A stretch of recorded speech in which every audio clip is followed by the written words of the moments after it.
శ్రీ రామకృష్ణ ప్రభ ఛానల్ను చూడండి, మాసపత్రికను చదవండి. ఒకడు నదిని దాటవలసి వచ్చింది. ఒక సిద్ధుడు వాడికి ఒక తాయెత్తిచ్చి, ఇది నిన్ను నదిని దాటిస్తుంది అని చెప్పాడు. అతగాడు దాన్ని తీసుకొని నది మీదుగా పోతున్నాడు. సగం దూరం వెళ్ళగానే తనకు అంత అద్భుత శక్తినిచ్చిన ఆ తాయెత్తులో ఏముందో చూడాలని అతడికి కుతూహలం కలిగింది. వెంటనే దాన్ని విప్పి చూశాడు.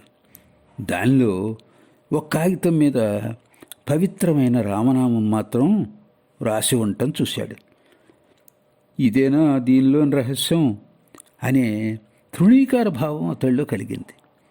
ఈ అవిశ్వాసం కలగ్గానే అతడు నది నీటిలో బుడుంగున మునిగిపోయాడు. భగవన్నామంలోని శ్రద్ధాభక్తులు అద్భుత కార్యాలను చేయగలవు. శ్రద్ధే జీవనం, అశ్రద్ధే మరణం.